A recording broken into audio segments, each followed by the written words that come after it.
Well, when you talk about life's milestones, a first birthday, well, that's a big deal. Families, of course, throw parties. They all take pictures. The Shear family, though, it was very different. They were told that getting their baby to the one-year mark would be almost impossible.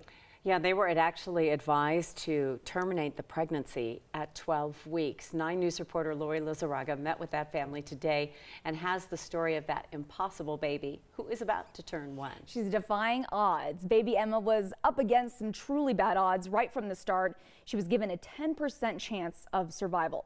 Well, lucky for her, her family wasn't about to give up, and neither were her doctors. Starting to talk a little bit more. She's crawling. She's working so hard on walking. For most babies Emma's age, She's almost 1. these developments are normal. It's a huge milestone for us.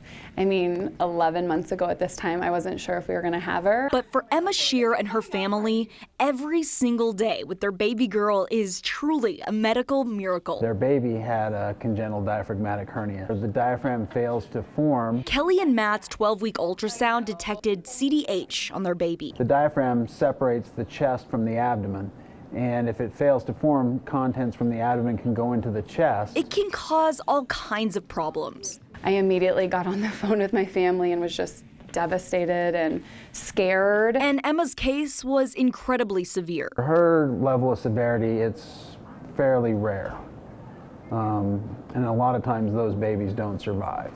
A 10% chance. That's the survival rate doctors in Seattle gave Emma before she was even born. Initially, when they told me, you need to terminate this baby, that decision never felt right. Instead, Kelly did her homework, and it led her here, to Children's Hospital, Colorado. As we continue to do more and more research, we felt really confident in the Children's Hospital Colorado, but it was a huge move for us. We both had to leave our jobs. We had to buy a new house. They did it all 1,000 miles, all the hospital visits and consultations. She was requiring that life support to do the work of her heart and lungs. We weren't sure what was going to come about. A lot of faith.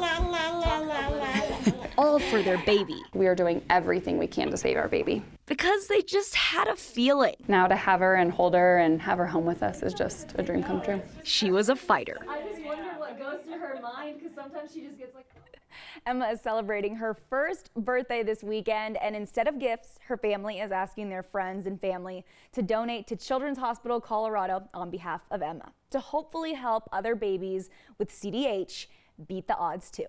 Yeah. As far as her development now, from 1 going forward, we saw that she was on oxygen. The hope is that that will just be for a little while longer? She still feeds from a tube. She still needs her oxygen, but because it took a long time for her lungs to develop, it'll just take a little bit more time. And luckily, they told me that your lungs continue to develop until you're like 7 or 8 years old. So she has a lot of time to grow into the body parts that didn't develop while she was in the womb.